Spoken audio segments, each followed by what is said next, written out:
Hello, David Paul here, back on Tensile Island. This is probably going to be a video short, I guess. This project here has had to be wrapped. I'm going to have to go back to the UK, make some money and teach, get on with a Portugal job. And this job on Tensile has been mothballed, so it is still... I'm doing it a different way. I've come up with an idea concerning tensile architecture, but it needs that I get the trees which I'm using. I need to get them grown before I can get started on that. But the base of the cabin up on the hill up there in Scotland is going to be preserved, and that will be ready for when I come back to utilise if I need to do that in the future.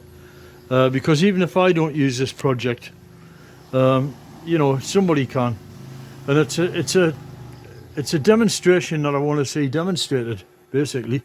So this big tree that Pa planted for me and Ma, what I'm doing with it, it made the base of the cabin, but in addition to that I've got this leftover stuff.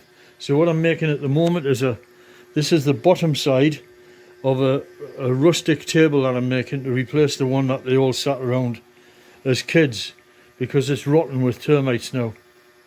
This is the apitong, the big tree, apitong, which is very hard wearing, really good for floors. Beat the living daylights out of it if you wish. They use it for truck bodies.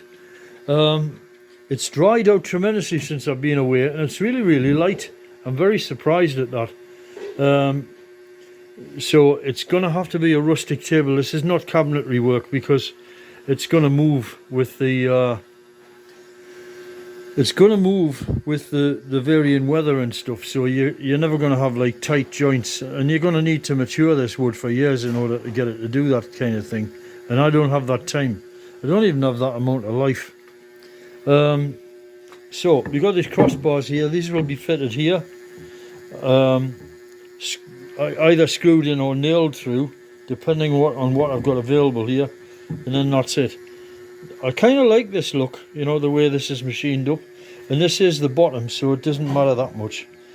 I will round over the corners and make it look nice and soft, and then flip it over, and then the idea is that this will be a flat edge which is held true, and then you will true up the top, which is underneath here, in parallel with that, such that the top of the table is now flat, and then you can proceed to build the legs, and then you're in business. So I made great progress on this today.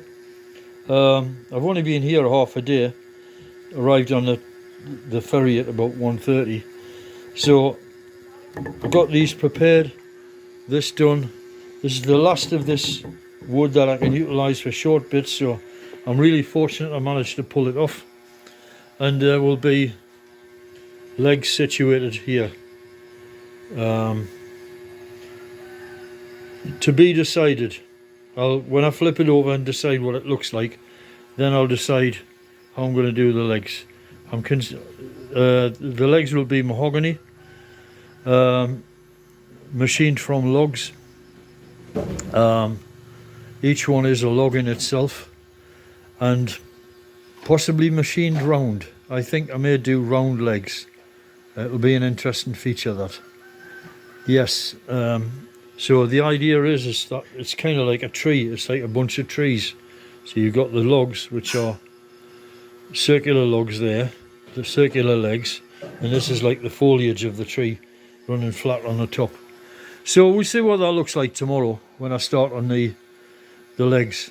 For now, all the straight cutting work is done, and it's just time now to start wrapping in that bit for the evening, and I'll pick that up again tomorrow, and then charging up my tools and getting ready for tomorrow, because I'm losing the daylight. It's getting on for dusk now.